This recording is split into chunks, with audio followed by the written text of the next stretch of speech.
I was scrolling through my newsfeed this morning, and I just had this overwhelming feeling that the world has gotten so loud. Loud? Yeah, and fractured, chaotic. It feels like everyone is shouting, but nobody's actually, listening. We've all sort of retreated into these digital silos. These echo chambers. Exactly. Walls are going up everywhere, political, social, you name it. It's just exhausting. But it got me thinking, is there one place left? Just one place where those walls almost instantly dissolve? There is. But you won't find it on a map, and you definitely won't find it in the comment section. Okay. It's the dinner table. The dinner table. It seems so simple, doesn't it?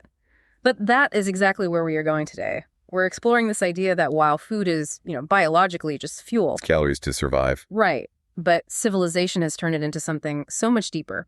It's our most profound cultural expression. It's what our source for today calls a universal language. It really is. And to guide us, we're doing a deep dive into a fascinating article.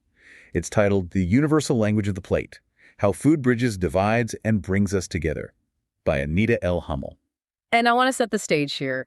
The mission for this deep dive is, well, it's pretty specific. We want to move beyond the what of eating. Right. This isn't about the best pizza toppings. No, or arguing about macronutrients. We're talking about the how the act of eating, the whole ritual of it, might actually be the key to fixing our modern crisis of connection. Exactly. So we're going to start by diagnosing what we're calling the American disconnect, why we're so lonely, even though we're probably the most well-fed generation in history. And then we're taking a global tour. We'll look at 8 different cultures to see how they use food as a kind of technology for social bonding. I love that phrasing. Food is technology. Like it's a tool we've just forgotten how to use. That's exactly what it is. Okay, so let's start with the problem, the diagnostic part. The article talks about fast food culture, but I feel like that term is, a bit loaded. It's not just about drive-thrus, is it? No, and that's a crucial distinction we have to make right off the bat. When the source says fast food culture, it's describing a mindset, not a menu. Okay. It's this pervasive idea that time is currency, and so speed is a virtue. Efficiency is king. If you're not multitasking, you're wasting time. Right. And when you apply that mindset to eating, you completely strip away the ritual. You start to value the speed of a delivery app over the, messy, slow process of cooking. And the article points out a pretty devastating consequence of this. It does. The rise of the solitary meal. The dreaded sad desk lunch. The sad desk lunch. It's a real phenomenon. I'm so guilty of this. I think we all are. Eating a salad with one hand, typing an email with the other. Crumbs in the keyboard. Crumbs in the keyboard, staring at a screen. It feels productive, but it's actually kind of grim, isn't it? It is grim. And sociology backs this up. The source brings up Alice Julio, a sociologist, who argues that the dining table was traditionally the altar of family life. The anchor. The anchor. Yeah. But now, it's often abandoned. People eat at different times, grazing. Or if they're together, they're in the living room, plates on their knees, eyes glued to a screen. So we're physically in the same room, but we're emotionally miles apart. Precisely. We're consuming calories, but we are starving for connection. The insight here, and this is really the core of the problem, is that when you prioritize efficiency, you lose the daily check-in. That grounding act of just looking someone in the eye while you pass the salt. Exactly. Julie also had a really interesting point about leveling the playing field. Can you unpack that a bit? Yes. This is so important. Eating is an act of vulnerability. I mean, think about it. When you sit down to break bread with someone, your social mask slips a little. You have to open your mouth. You have to accept something from them. Right. It implies a baseline of trust. You're saying, I trust you enough to let my guard down. If you remove that shared table, you remove one of the primary ways we have to build that trust. That's a heavy thought. We've optimized our way out of intimacy. In many ways, yes. We've traded connection for convenience. Well, if we've lost the blueprint, the good news is the rest of the world still has it. Let's start our tour of the global table. First stop, Italy. Italy, where the sad desk lunch isn't just rare, it's practically blasphemous. As it should be. Now, everyone knows Italians love food, but the article really emphasizes the structure of the meal. Why does the order matter so much? It's all about pacing. Think about a traditional Sunday family lunch. It's a non-negotiable appointment. But look at how it flows. You have antipasti. The starters. Then primo your pasta or soup. Yeah. Then secondo the meat or fish. Then contorno on the side. That's a lot of courses. It sounds like a lot of food. It is. But the function of that structure is to force you to slow down. You literally cannot rush it. In the U.S., we tend to pile everything onto one big plate and... Wolf it down in 10 minutes. Exactly. In Italy, the structure creates a container for time. It demands presence. The menu is basically designed to keep you at the table longer. It's an architectural choice. It is. To eat alone in Italy is often seen as a sorrow. To eat together is life itself. The conversation happens in those gaps between the courses. I love that. Okay, from Italy, let's jump to China. Here, the article says it's not the courses, but the geometry, the shape of the table. The geometry of power, really. Think about a traditional Western dinner. You have a long rectangular table. Right, with the head of the table, someone's in charge. There's a hierarchy built into the furniture itself. Precisely. But in Chinese culture, the standard is the round table. A circle has no beginning and no end. It implies equality. Everyone faces everyone else. No one's stuck at the far end of the conversation. And then you have the mechanics of the meal, the lazy Susan. I always just thought that was for convenience, so you don't have to reach. It's a brilliant tool for interaction. Think about it. If I want the dumplings and they're in front of you, I have to engage with you. I have to ask you to spin it or wait. It turns the whole meal into this choreography of cooperation. You can't just stay in your own little bubble. It forces acknowledgement. That's fascinating. And there's this beautiful gesture mentioned in the source with chopsticks. In the West, it's every person for themselves. In China, it's common to use your chopsticks to pick up a choice piece of meat and place it in an elder's bowl or a guest's. Wow, that's so intimate. It's a tangible way of saying, I want you to have the best piece. It cements social harmony. It says, I'm looking out for you. It's a small gesture that builds a massive amount of social capital. Okay, let's move from structure to something more visceral, the sense of touch. We're going to India. India offers a completely different sensory engagement. Right. First, you might be sitting on the floor, which is already a more grounded communal posture. You're sharing from large platters or thalas. And the big differentiator, eating with your hands. Eating with your hands. Now, for some Western listeners, there might be a stigma there, like it's messy or unrefined. Which is a huge misconception. A huge one. The source argues that eating with your hands creates a physical reality to the idea of breaking bread. It's tactile. Yeah. You feel the temperature and texture of the food before it even hits your mouth. It connects your brain to the food earlier. Exactly. And because Indian cuisine is this complex tapestry of flavors and spices, the meal becomes a shared navigation of that experience. You're not just eating, you're discussing the spice blend, the heat level. It's an active shared thing, not passive consumption. Speaking of hands and shared plates, we have to talk about Ethiopia. I read this section, and I honestly think this might be the most profound example of trust in the whole deep dive. I agree. If you want to understand how food builds trust, you have to look at Ethiopia. First, the setup.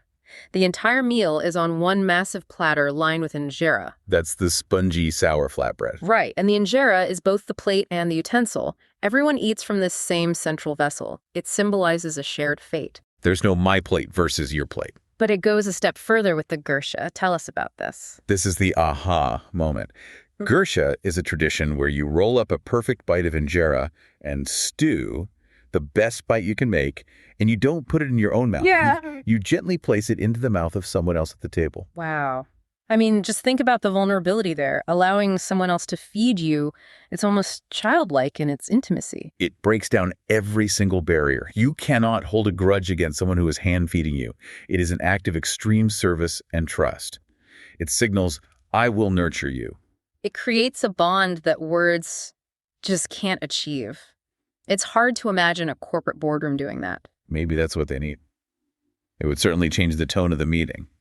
Okay, let's talk about hospitality. We're heading to the Mediterranean and the Middle East. Here the theme seems to be almost aggressive hospitality. That's a great way to put it. Let's start with Greece. They have a concept called philoxenia. Philoxenia, break that down for us. It literally translates to love of the stranger. The belief was that a stranger could be a god in disguise, so you had to treat them well. Today, that's a social taboo. It's unacceptable not to offer food to a guest. And it's an insult to refuse it. Exactly. The food is the vehicle for the welcome. Okay. And they use the meze style, lots of small plates, tzatziki, octopus, olives. It's similar to the Italian courses. It extends the time. The conversation is the main course. The food is the accompaniment. And in the Middle East, this gets tied to reputation. The article talks about abundance. Right. A host's reputation is staked on the table's overflow. Yes. The rule is, it is shameful to serve just enough. Just enough is bad. It implies you didn't prepare for an unexpected guest. It implies scarcity. There must be leftovers to signal a true, safe welcome. And if you look at Ramadan and the iftar meal, Breaking the fast. it's even deeper. You have whole communities going from the shared experience of hunger to the shared experience of satiation. It's a powerful bonding mechanism. Shared struggle and shared relief. It synchronizes the community's biological rhythm. Let's cross the ocean to the Americas. Mexico. The source talks about food here as a collective celebration. Mexico offers a great lesson in how the process itself is the nourishment. Take the tamalada, the tamale-making party. Right. That's not a quick 30-minute recipe. Not at all. It takes all day. Mm. Spreading the masa, making the fillings, steaming them. It's incredibly labor-intensive. But the work is the point. That's when the gossip happens, the bonding. The passing down of stories, generations gathering in the kitchen. The final product, the tamale, is just the souvenir of the day. The real value was the time spent together. And this connection goes beyond the living, too. Absolutely. Think about Dia de los Muertos. Yeah. Food bridges the gap between the living and the dead. You build altars with the favorite foods of the departed. That is beautiful. Okay, finally, let's go to Japan. Now, I usually think of Japan, and I picture like a quiet sushi bar or someone eating ramen alone in a cubicle. It feels very solitary. And that exists, for sure. But there's a deep current of communal ritual in Japan, too. The source highlights the nebe, the hot pot. The hot pot. It's a quintessential winter dish, a bubbling pot of broth in the center of the table. Diners cook ingredients slowly, vegetables, tofu, meat all together. That sounds cozy. It is. It creates warmth, literally and socially. Yeah. It requires patience and coordination. You can't rush it. And then you have a seichi for New Year special foods in boxes that symbolize luck or health. And sharing them reinforces the family's shared hope for the future. Exactly. So we've been around the world. We've seen sacred structure in Italy, the equality of the round table in China, tactile connection in India, the vulnerability of the gursha in Ethiopia, abundance in the Middle East, collective work in Mexico, the shared warmth of Japan. It's quite a tour. It really highlights how universal this instinct is. It is. But I want to bring this back to us, to the listener who might be eating a sandwich in their car right now. What's the synthesis here? What's the big takeaway? I think the big picture is that food is the anchor of social existence. When we treat it as just fuel, we drift apart. When we treat it as a ritual, we connect. And this leads to the idea of culinary diplomacy. Culinary diplomacy, is that like state dinners at the White House? It can be, but it applies to all of us. It's the idea that sharing a meal humanizes the other. The article puts it beautifully. It is difficult to hold prejudice against someone whose grandmother's recipe you have just savored. That's a powerful line. It really is. When you eat someone's food, you are internalizing their culture. You're literally taking a piece of who they are into your own body. You're building a bridge where politics might have dug a trench. So the practical application here isn't that we all need to start cooking 12-hour feasts every Tuesday. No, please don't feel that pressure. Yeah. The lesson isn't about the complexity of the food. It's about the intention. Whether it's ordering a pizza or roasting a chicken, the key is to replicate the dynamics we just talked about. Turn off the phone. Turn off the phone. Face one another. Create a structure where you actually look each other in the eye. Reclaim the table as a space for conversation, not just consumption. It really is the oldest technology we have for connection, isn't it? It is. And in a fractured world, it might be the most effective one we have. I love that. So here's a final provocative thought for you to chew on, pun intended. If food really is this powerful, what would happen to our political divides if, instead of televised debates, we just force candidates to sit down and share a hot pot? Or better yet, feed each other a gursha. Exactly. I think the world would look very, very different. It would be hard to demonize the person across from you. I think so too. Now, before we let you go, we have to tell you where all these insights came from. This was just the appetizer. Absolutely. Today's deep dive was based on the article The Universal Language of the Plate from the website A Bus on a Dusty Road. A bus on a dusty road. I love that name. It's a fantastic resource. They talk about travel, life as a global citizen, and cultural issues just like this one. And if you enjoyed this conversation, there are 4 specific things you should do right now. They have a whole ecosystem of content. Yes, so get your pens out or, just open a new tab. First, Subscribe to the A Bus on a Dusty Road YouTube channel. They have great videos that really bring these cultures to life. Second, and this is crucial, sign up for their newsletter. It's the best way to keep up to date with their latest articles delivered right to your inbox. Third, check out the blog itself. There are tons of articles just like the one we discussed today, covering every corner of the globe. And finally, if you're a fan of audio, which since you're here, you clearly are, listen to their specific podcasts. They have Dusty Roads and The Deep Dive by Dusty Roads. You can find them on all the major platforms, so that's YouTube, newsletter, blog, and the Dusty Roads podcasts. Go check them out. It is absolutely worth the click. Definitely worth your time. Thank you so much for joining us on this deep dive into the universal language of the plate. Maybe tonight, eat with someone you love and put the phone away. We'll see you next time.